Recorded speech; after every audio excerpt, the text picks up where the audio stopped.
قرآن مجید میں اللہ تعالیٰ ارشاد فرماتا ہے، اے اطمینان والی جان اپنے رب کی طرف واپس ہو، یوں کہ تو اس سے راضی وہ تجھ سے راضی۔ نفس کیا ہے؟ اس کی حقیقت کیا ہے؟ کیا نفس انسان کو صرف برائی پر مجبور کرتا ہے یا نفس انسان کو نیک کام کرنے کا بھی حکم دیتا ہے؟ اگر آسان الفاظ میں بات کی جائے اور لمبی چوڑی تفصیل کو ایک طرف رکھیں تو نفس دراصل انسان کی وہ اندر کی آواز ہے جو اسے اچھے یا برے کام پر مجبور کرتی ہے۔ کیا یہ بات تعجب میں لانے والی نہیں ہے کہ ایک ہی نفس لیکن کام دو؟ ایک وقت کے اندر یہ نفس انسان کا سب سے بڑا دشمن اور ایک وقت میں یہی نفس انسان کا سب سے اچھا دوست۔ انسان کی اپنے نفس کے ساتھ جنگ ایسی جنگ ہے جو وہ ہر روز لڑتا ہے، کیونکہ وہ آواز جو ہمیں نماز پڑھنے پر ابھارتی ہے اور ہمیں نیک کام کرنے کا کہتی ہے، کسی لمحے میں بھی وہ اچانک ہمیں اس کے چھوڑنے پر بھی مجبور کر سکتی ہے، کچھ ایسا دیکھنے پر مجبور کر سکتی ہے جو حرام ہے اور کسی بھی برائی کے کام کرنے پر مجبور کر سکتی ہے۔ اللہ تعالیٰ نے قرآن مجید میں ارشاد فرمایا، اور میں اپنے نفس کو بے قصور نہیں بتاتا، بے شک نفس تو برائی کا حکم دینے والا ہے، مگر جس پر میرا رب رحم کرے، بے شک میرا رب بخشنے والا مہربان ہے۔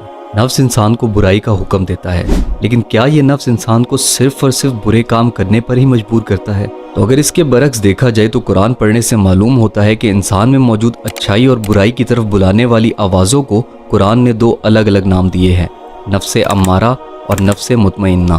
دراصل یہ ایک ہی نفس کی دو مختلف صفات ہیں، جس کا دار و مدار اس بات پر ہے کہ ہم اپنے نفس کو آخر کیسی غذا فراہم کر رہے ہیں۔ یہ بات اچھے سے جان لینی چاہیے کہ انسان کو اللہ کا حقیقی فرما بردار بننے کے لیے سب سے پہلی لڑائی اپنے نفس سے لڑنی پڑتی ہے، اپنی تنہائیوں کو گناہوں سے پاک کرنا پڑتا ہے، اور اپنی تنہائیوں کو گناہوں سے پاک کرنے کا واحد حل تزکیہ نفس ہے۔ یہ نفس ہی تو ہے جو ہمیں کہتا ہے کہ ایک بار اور پھر دوبارہ نہیں، لیکن یہ ایک ایسا دھوکے کا وعدہ ہے جو کبھی پورا نہیں ہوتا، اور انسان اپنی فطری اچھائی کا گلا گھونٹ کر اس کو بالکل معذور کر دیتا ہے اور گناہوں کی ایسی دلدل میں دھستا چلا جاتا ہے کہ اس سے نکلنا انسان کے لیے انتہائی مشکل ہو جاتا ہے۔ اب اگر اس بات کو ایک مثال کے ذریعے سمجھا جائے تو شاید آسان ہوگا۔ اگر آپ کے پاس دو پرندے ہوں، ایک کالے رنگ کا اور ایک سفید رنگ کا، اور آپ صرف کالے رنگ کے پرندے کو دانہ پانی ڈالیں اور سفید کو بالکل بھوکا پیاسا رکھیں تو بالآخر اس کا انجام موت ہی ہے۔ یہ پرندے نفس ہیں اور سفید اور کالا رنگ اس کی دو صفات ہیں۔ اگر آپ نفس کی آواز پر فوراً برائی کر گزرتے ہیں تو آپ اس کی برائی والی صفت یعنی امارہ کو مزید مضبوط کر رہے ہیں، اور یہ برا عمل جیسے نفس امارہ کے لیے غذا ہے، ویسے ہی نفس مطمئنہ کے لیے زہر قاتل۔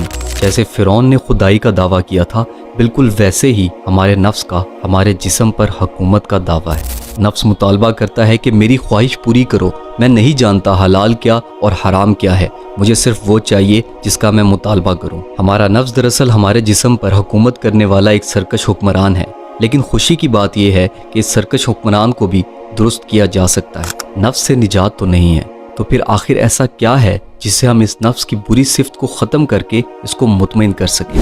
تو وہ ہے تزکیہ نفس، جس کو ہمارے پیارے نبی حضرت محمد صلی اللہ علیہ وآلہ وسلم نے جہاد اکبر کا نام دیا۔